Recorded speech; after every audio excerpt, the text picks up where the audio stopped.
You ready? Let's go. What's up, everybody? I'm back at you with another episode of Ball Sports. This is my 5 favorite UFC fighters, just to let y'all know. My favorite UFC fighters. Number 1, Anderson Silva, probably the greatest middleweight of all time. Hard to argue with that. Who he fought and how he beat him. You know, he choked out Channel Sonnen in the 4th round when he was getting beat up. He whooped Damian Maia when everybody thought Damian was going to take care of him. He beat people like Chris Lieben, Forrest Griffin.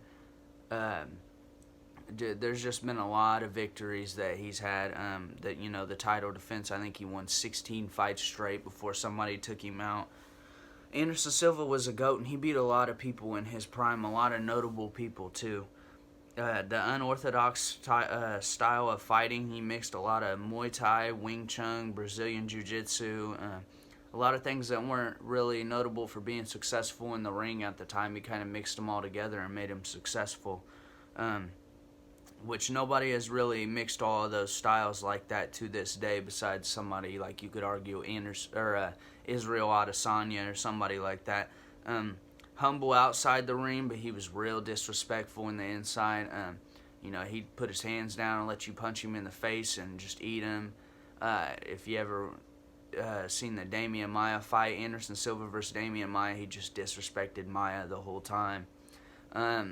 He disrespected Chris Weidman and got knocked out. Anderson Silva's very disrespectful and doesn't respect his opponents in the UFC octagon, and I mean, he has a reason to. He's really, he's almost whooped everybody he's came across, but when he plays around, he's got beat. And it just shows you got to respect your opponent no matter how good you are. If you ever seen the rise and fall of Anderson Silva on YouTube, go check it out. It'll kind of explain his rise and fall in the UFC. If he retires, he'll obviously be missed. He's still training, but no word yet. If you get on his Instagram, you could see he's not just really working out. He's practicing for a fight is what it looks like to me. I know the difference between staying healthy and preparing for a fight. He's not just hitting heavy bags. He's sparring with people. He's taking shots. He's making sure he's throwing leg kicks. Things like that. It looks like he might come back and fight again, which I hope. I'll buy the fight. He's my favorite fighter of all time, hands down. Nobody even comes close, so if he returns, I'll definitely buy the fight. Number 1, Anderson Silva, no doubt, favorite fighter of all time. Number 2, I like Clay Guida, good grappler. He's beat Nate Diaz, BJ Penn, Anthony Pettis. He had that battle with Diego Sanchez. He's a very laid-back guy. He's competed for a while in the UFC now. Clay Guida's an experienced guy. He beat BJ Penn out of his prime, which it's okay. But Clay Guida, he still fights to this day. He's 35-19 overall, which is not bad when you really put up his level of competition in the weight class that he's in.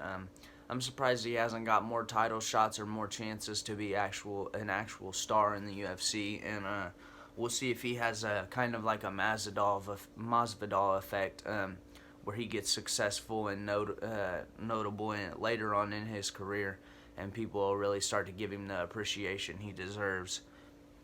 Number 3, we'll go with Chuck Liddell. Everybody could have seen this coming. Who doesn't like Chuck Liddell?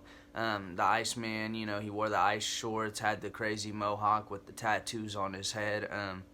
Dude went out there and beat the hell out of everybody. You could argue that he's one of the reasons that the UFC is as successful as it is to this day.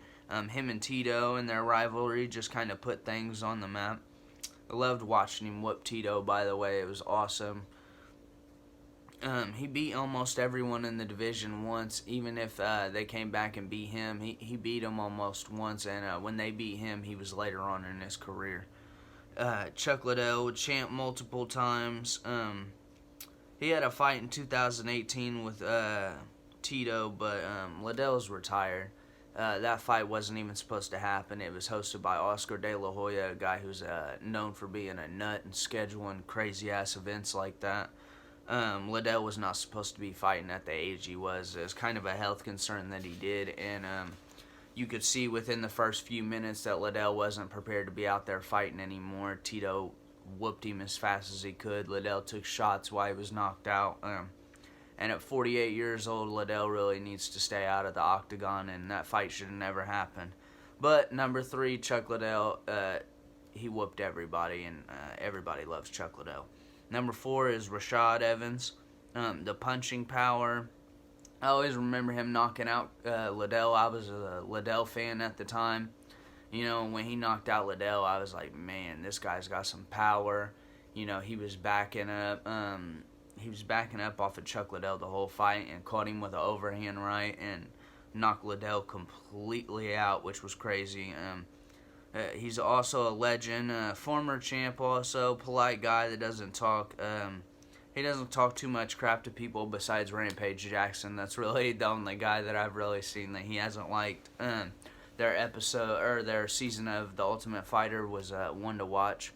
The fight was lackluster, but the build up to it was very entertaining, and to see them two guys constantly go at it was pretty cool. He retired in 2018 though. Rashad Evans, everybody knows he's a great, all right on the ground. He was good standing up though. John Jones beat him up. I'm pretty sure Rampage got him once or twice. But Rashad Evans, number 4, my favorite fighter of all time. Number 5 was kind of a toss-up. There was really a lot of people that could have fit in this number 5 slot for me. But I put Nate Diaz. The reason why I did is because he isn't the best. He doesn't have the best technique. He doesn't look like a fighter. He's went out there and got his ass beat for 4 rounds and still pulled off the fight, and that's why I like Nate Diaz. You can't count him out even when he's beat up. You can't count him out when he's on his ground and he's on the ground and he's bleeding all over the place. Nate Diaz has squeaked out some wins, and that's why I kind of like him, because he kind of shows you don't have to be the best at really anything or look the best. You can still win fights, and you can still be successful in MMA or UFC. His personality is just kind of laid back personality. Like I said, he talks shit a little bit, but mostly to Conor McGregor. Him and Conor got at it, and they went on a 2-fight trilogy. Nate won one, and Conor won one, so I expect that third one to happen at some point.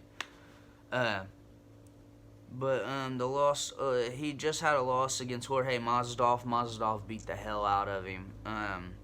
But that's what happens. Jorge's a beast right now. It got stopped because of a doctor came in and stopped it because of a cut. I don't feel the fight should have been stopped. But you got to protect the safety of the fighters at any time. Nate Diaz would get beat with a 2x4 and still try to fight. So you got to protect him at some point. Some of these fighters don't know how to protect themselves. He was all cut up. Jorge cut him all up. It should have been stopped at the time. I felt like it shouldn't have, but it should have been. Nate's a BMF for real. They fought for the belt, but Nate can get it done, no doubt. And that's why he stole the number 5 slot on my list. I got honorable mentions to Brock Lesnar, Stephen Thompson, Israel Adesanya, Forrest Griffin, and DC.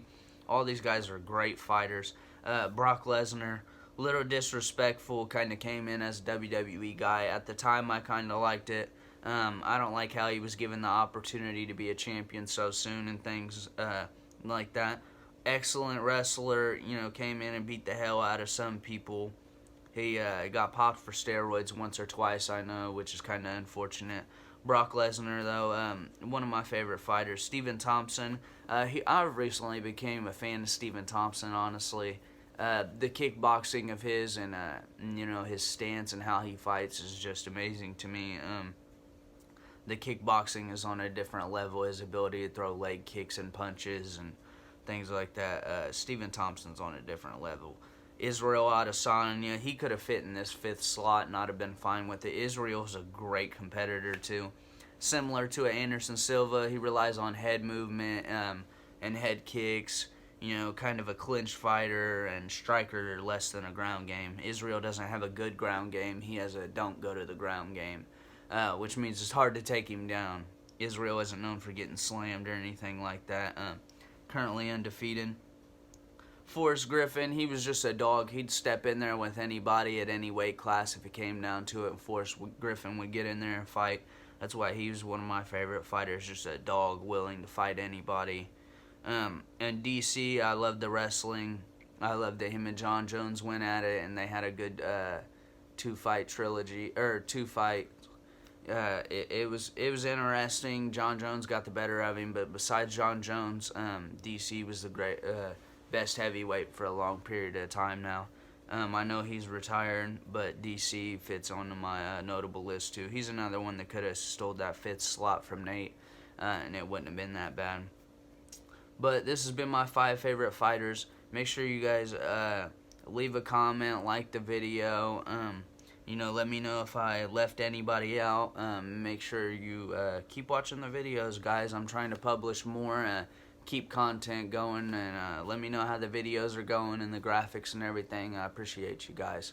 This has been another episode of Ball Sports.